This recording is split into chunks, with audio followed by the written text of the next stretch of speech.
Peygamber Huda Aleyhisselam ayıptır hadisinde. İnnallâhe lâ yanduru ilâ suvarikum ve emvâlikum.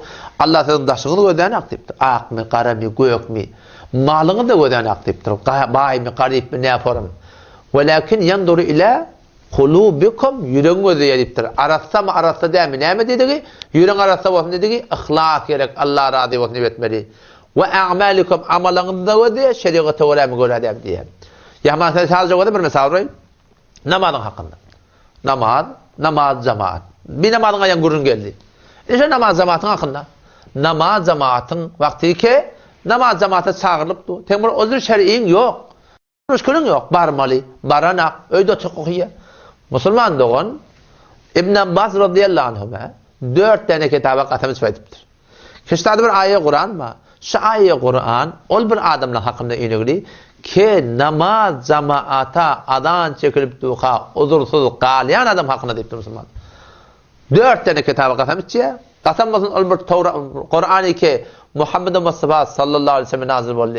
Qasammasın ol bir Tevrat ki Musa aleyhisselam nazil boldu. Qasammasın ol bir İncil ki İsa aleyhisselam nazil boldu. Qasammasın ol bir Zebur ki Davud aleyhisselam nazil boldu. Şu ayet Kur'an ol bir adamların hakkında inigli ki namaz cemaate gelin hakkı diye. Yağdayı ne olacak? Erteki kıyamet muhtelif yağdayları olacak.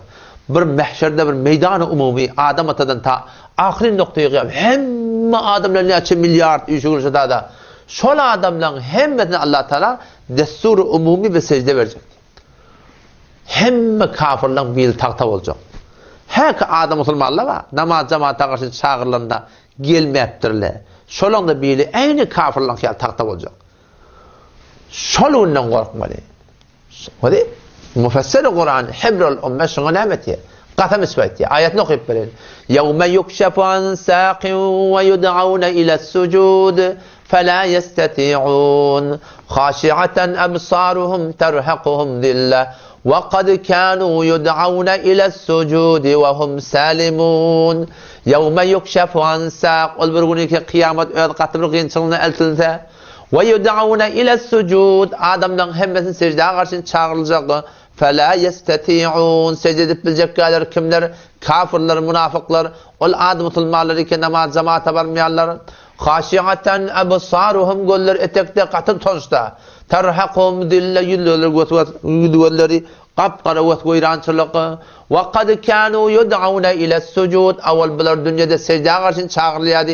Namaz cemaate karşı çağırılıyordu. وَهُمْ سَالِمُونَ salimdiler diye. Gelmerdiler diye Müslümanlar. Adam Müslümançılık medhene Allah'tır. Ağlanıptır. Şeytan Allah'tır bizi. Şeytanın uğrunu yapıyor bizi Allah'tır. Tem Müslüman ahim deyiptirler. Hava böyle onunla cennete girecek deyiptirler. Yalan uğrunu Müslüman doğun. Eğer doğru iman bilen gitmeden.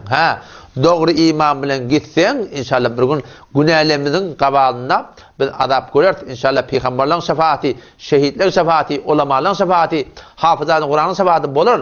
Cehennemden çıkart. Ama bir namaz gitmeklik, bir iman gitmeklik. Şücre celisleri şereket ettiği ölmeklik, bir iman gitmeklik. Mehrem namehrem rahat etmeyen, ayallığının hakkını, miratını iymeklik. Bir iman gitmeklik. Günah bilen ölmeklik Müslüman doğun. O da suretinde ki günah bilen yaşayabilmeklik. Günah etmeyen adam yok, her gün günah etiyor. Ama günah bilen yaşamalı Müslüman doğun.